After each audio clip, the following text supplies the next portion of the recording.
Magandang araw mga amo at welcome sa Kali Topics. Sa video na to ay magkokomento tayo patungkol po sa magiging relasyon ng Pilipinas at United States sa ilalim ng bago nitong Pangulo o sabihin na natin nagbabalik na Pangulo na si President Donald Trump at syempre ng ating Pangulo na si Pangulong Bongbong Marcos.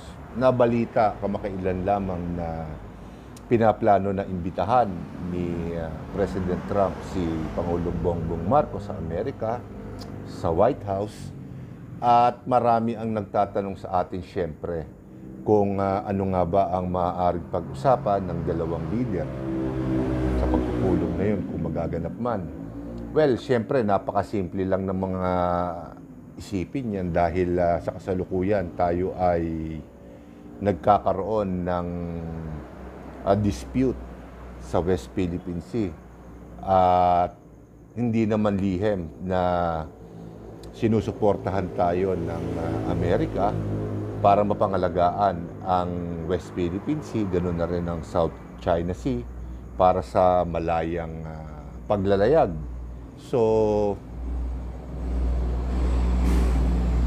napanood din natin kamakailan lamang ang pagbisita ni Ukraine President Vladimir Zelensky sa White House at nakipagpulong siya kay President Trump, pero sa kasamaang balad ay hindi naging maganda ang kinalabasan at well, nakita naman natin na pinaalis siya kaagad-agad sa White House.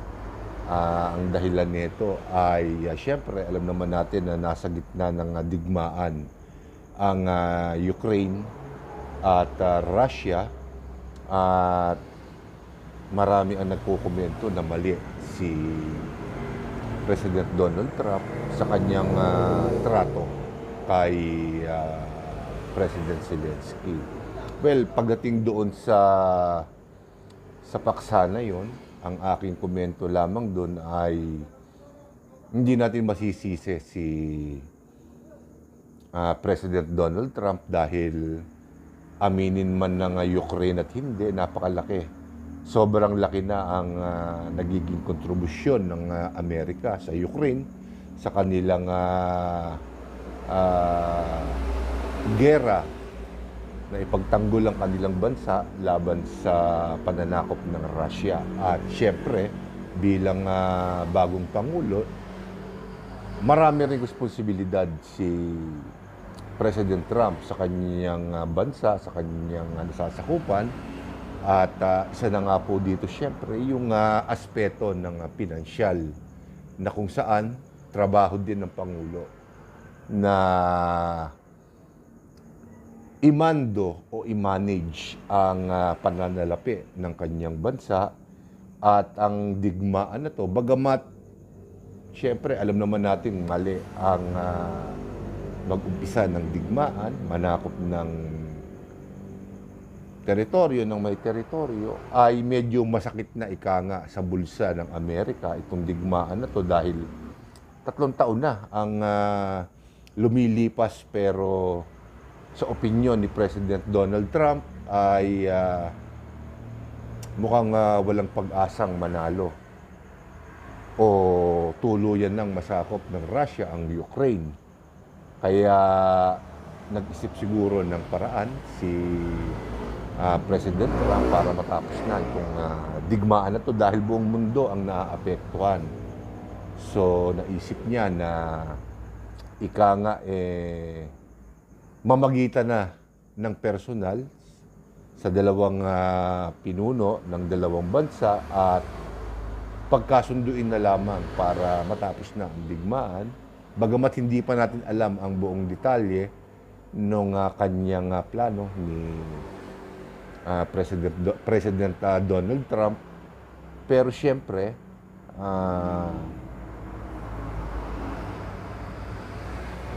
iniisip niya kung paano itatapos yan. Ngayon, yung pangyayari naman sa White House, maraming mga eksperto ang nagsasabi na miscommunication lamang ang nangyari. At siyempre, alam naman natin ang nararamdaman ng isang pinuno na ang bansa niya ay, well, marami ang namamatay, gusali, ekonomiya, lahat ay sadyang bagsak. So, nagkaroon ng miscommunication, hindi natin alam kung saan talaga nag-umpisa dahil kaya sinabing miscommunication dahil siyempre hindi naman matatas si President Zelensky sa Ingles at kung mapapansin nyo rin sa video na in-upload ko ay kung minsan nagtatanong pa siya doon sa kanyang translator kung ano yung sinasabi ng kanyang mga kausap, si President Donald Trump at si Vice President J.D. Vance, na kung minsan ay naririnig natin nagsasalita at maging ang lingkod nyo, pinanood din po natin ng buo yung pagpupulong na yon kasama ang press. Medyo hindi rin natin na-gets kung paano talaga nag-umpisa yung taasan ng boses. So, ano ang kinalaman nito sa Pilipinas? Well, kung pag-uobserbahan ko yung eksaktong senaryo na nakita ko sa pagitan ng Pangulo ng Ukraine at Pangulo ng Amerika, nakikita ko kay President Donald Trump ang ugali ni dating Pangulong Rodrigo Duterte. Walang hawsyaw, wala ring pigil ang bubig, sasabihin kung ano yung nasa isip niya. Parang ika nga yung sinasabi nila na hindi statesman, ika nga, at kulang sa diplomasya. So, parang ganun ang dating sa akin ni President Trump. So, pagdating naman sa ating bansa, ano ang magiging relasyon natin sa US ngayon na si President Donald Trump na ang Pangulo. So, sa nakikita ko, nanonood din tayo ng foreign news. At kapag medyo nababanggit ang South China Sea, ang nakikita ko kay President Donald Trump ay madiin ang kanyang pagnanasa, ika nga ako gustuhan, na mapanatiling malaya ang South China Sea at wala dapat kumokontrol dito sa parte ng dagat natin, lalo na sa South China Sea, dahil ito ay free trade route dapat para sa lahat. Dapat lahat nakakagamit ito. Pero alam naman natin na inaangkin ng China ang kabuuan ng South China Sea, maging ng ating West Philippine Sea, yung nasasakop natin, o yung tinatawag na exclusive economic zone natin. So, nung nakaraang administrasyon, tinuligsa na rin si dating Pangulong Rodrigo Duterte dahil ika nga may presensya na ng Amerika dito at nadagdagan pa ang pagtuligsa nung si Pangulong Bongbong Marcos na ang nakaupo at well, tuluyan ng ika nga nakapagtayo ng base ang Amerika dito sa atin at sa pagkakaintindi ko sa mga darating na taon ay magdadagdag pa ng base ang Amerika para sa kanilang Navy at sa Air Force na kung saan nakaharap ito sa China, ika nga. So, alam naman natin na mahina ang ating sandatahan lakas at may mga tao na nag-iisip na porke nga si Donald Trump na ang presidente ay baka maiba na rin ang ihip ng hangin at ika nga mawala na yung suporta na ika nga ibinibigay sa atin dahil syempre nababalitaan din natin sa US na talagang nagbabawas ngayon ng gastos ang US at direkta na talaga at prangkahan ng ginagawa ito ng Pangulo ng Amerika, ni Donald Trump. At syempre, nagkakaroon na rin ng agam-agam sa ating gobyerno at lalong-lalo na sa ilan natin mga kababayan na baka pagdating sa Pilipinas ay marendahan na yung mga tulong pinansyal na ibinibigay sa atin, lalong-lalo na yung mga military assets na ibinibigay sa atin at inilalagay nila rito. Isa na nga dyan yung mga medium range missiles at kung ano-ano pang mga modernong gamit. Well, sa akin opinion naman, nakikita ko na hindi magkakaganon dahil totoo ang mga balita na nire-respeto ni President Trump si President Xi Jinping, pero ang priority ngayon ni President Trump ay siyempre yung America First. Make America Great Again, mapalago ang kanilang ekonomiya, at kung masasakop ng China ang South China Sea, magiging isang malaking dagok ito. Hindi lang sa ekonomiya ng Pilipinas, ng buong mundo o ng ilang bansa, ito yung makakaapekto rin sa Amerika. So, ang inaasahan ko dito mga amo, bagamat hindi naman pinag-uusapan sa atin sa mainstream media yan, miski sa social media, hindi ko alam kung ako yung nauna, pero pagpalagay na natin hindi tayo yung nauna. Ang sarili kong opinion dyan, sa tingin ko, mas lalong dadagdagan ni President Trump ang mga asset, ang pinansyal na tulong na ibinibigay niya sa atin dahil malaking malaking tulong ang Pilipinas sa Amerika in terms of strategical positioning pagdating sa pagkontra sa China. So, unang-una na diyan yung Japan. Kung tutuusin nga, yung Japan kung gustong girahin ng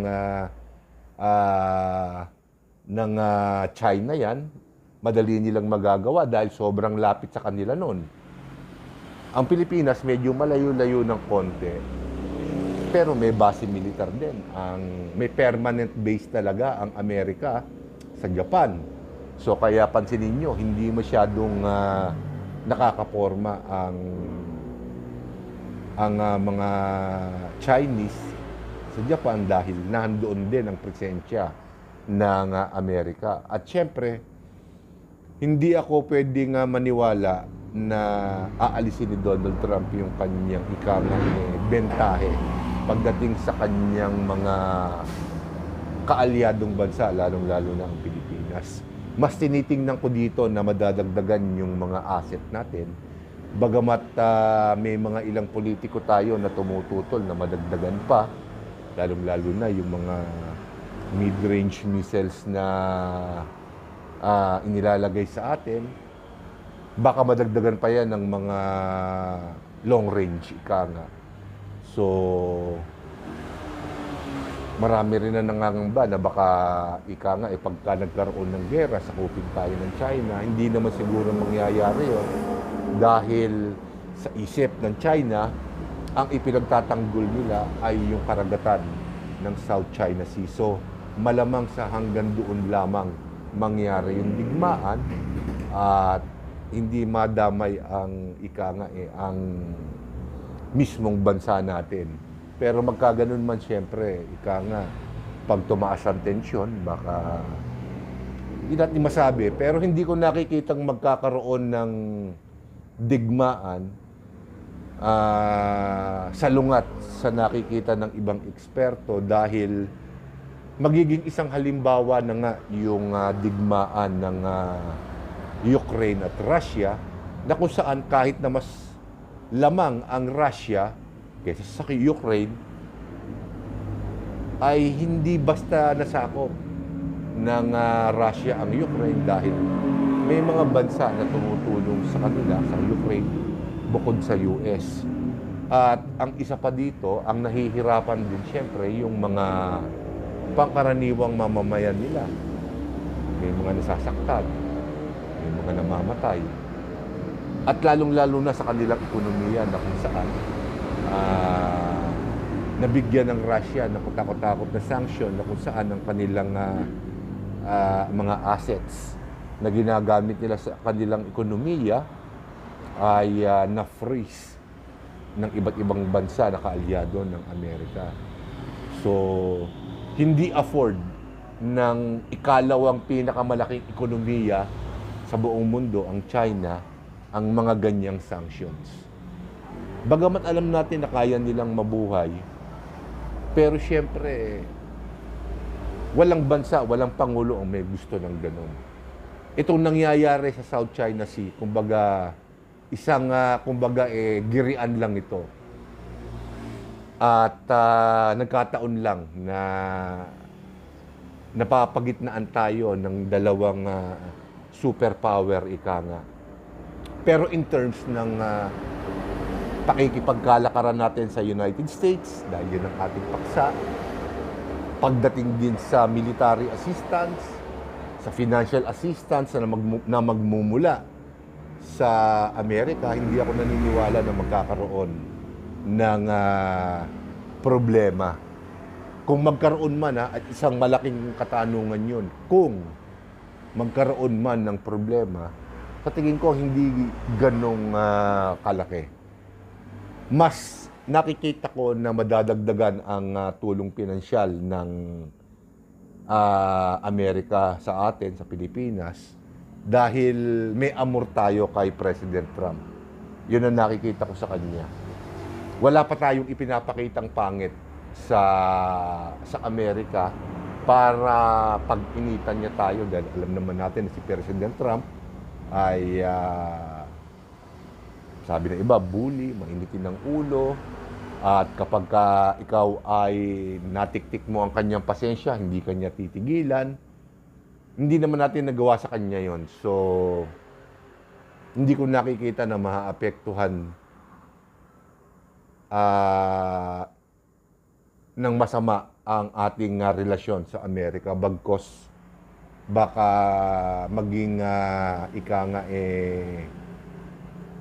maging pabor pa sa atin to. Depende na lamang sa ating Pangulo kung paano niya lalaroin ito. Alam nyo, laro ito ng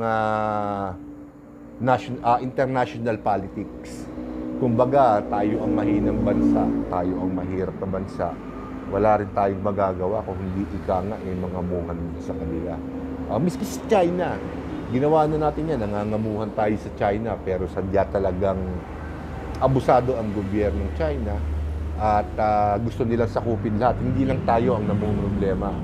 Maraming mga kapitbahay nating bansa ang namumroblema rin sa China. Pero siyempre, nakikibagay tayo sa kanila. Dinadaan natin sa diplomasya. Pero kung darating man yung, wag naman sana, hindi tayo nananalangin, pero kung darating man yung yung oras na talagang magkaroon ng girian, ng digmaan sa pagitan ng Pilipinas at China pagdating sa West Philippine Sea, South China Sea, hanggang doon lang yun, sa karagatan na yun. Yung sinasabi nila na naval war, At sa tingin ko, 4 na taon nang magiging termino ni President Donald Trump. Halos kapareho na rin na magiging katapusan ng termino ni Pangulong Bongbong Marcos. 4 years, sa tingin ko, madadagdagan pa yung mga bases dito. Alam nyo naman, pabor ako doon dahil siyempre, una, pabor yan sa ekonomiya. Ikalawa, halos lahat ng mga modernong gamit madadala rito sa atin. Hindi naman nangangahulog ang gera kaagad yan. Kumbaga, proteksyon. At kumbaga, pang-remedyo natin hanggat nagpapalakas pagdating sa military power ang ating bansa. Alam naman natin na paunti-unti bumibili na tayo ng mga modernong gamit. Malaking bagay yung nandyan sila. Mapag-aaralan na natin yung kanilang mga gamit. At the same time, syempre,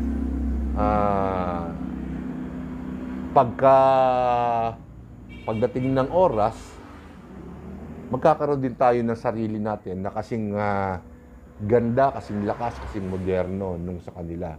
At pagdating naman sa ekonomiya, sa tingin ko sa ginagawa ni Donald Trump ngayon sa kanyang bansa, magkakaroon din ng pagkakataon. Kasi mayroon ngayon trade war sa pagitan ng Mexico, ng Canada at ng China at ng US.